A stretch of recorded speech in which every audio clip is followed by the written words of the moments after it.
This whole life, you said, is like a dream that you don't want to forget. Playing in the streets for so long gave me the tools I needed so that when I went from playing a stadium 3 nights in a row a few weeks ago to then playing a show in Bangkok, they're not sold out. Like, there's some people there and you're just trying to win them over. It's all connected and it's all the same. I enjoy how humbling it is. I enjoy that we barely have a dressing room. I enjoy that, like, you just walk on stage and there's no big intro, there's no show, there's no crowd going crazy. Like, it's awkward. And I don't know, I bask in that, because I think the thing is, if your show gets big enough and the hype gets big enough, it can kind of get to the point where you can almost hide within the show. And I like these smaller shows we've done in Asia because you can't hide, you know what I mean? If you don't sound good, that's all there is going on, so that you're exposed very quickly. People are hearing what you truly, truly sound like, and I love that. Yeah, it just reminds me of busking. It reminds me of being on the back foot. The first show I played in Dublin, there was that amount of people. It humbles you in a lovely way. I would say it's a very, like, wholesome energy in the crowd here. It feels like people just want to hear good music. Like when we played Fuji Rock, it was literally, I could see there was people there that didn't know the songs, but I could also see that they were reacting to it and potentially seeing its worth and deciding that they liked it. And that to me is just, moments like that when you see people reacting real time to your music who potentially haven't heard it before. It's just, it's very live, real feedback. You get this lovely sense that people really appreciate it because they know it's far for you. Like I was saying earlier, it's just, I'm very grateful.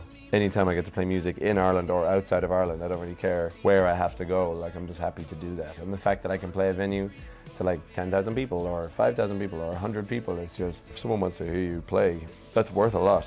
And that's why you start doing this.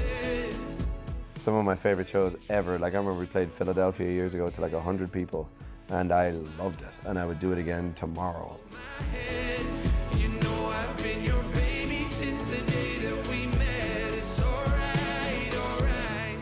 Where you are in the world is sort of running alongside how you currently feel about yourself and about the show. If I was feeling insecure going into Asian shows, it could be tricky because you could hear a pin drop, you know what I mean? And so if I was like freaking out a bit, it's not a nice place to be. But similarly, when there's like 20,000 people screaming at you, that's a scary place to be as well if you're struggling.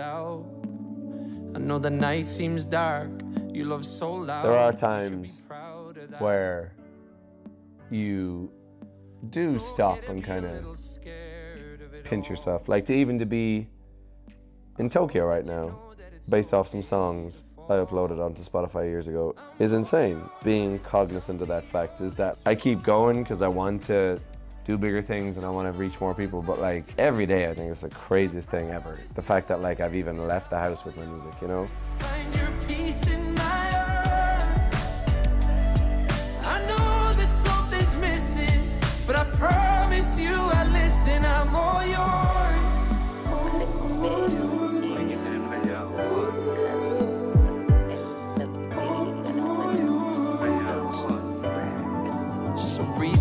He said at the beginning, I'm going to say, introduce yourself, and you have to say, I'm Dermot Kennedy, and I'm Irish. And then he said, and look at the camera in the most charming way possible.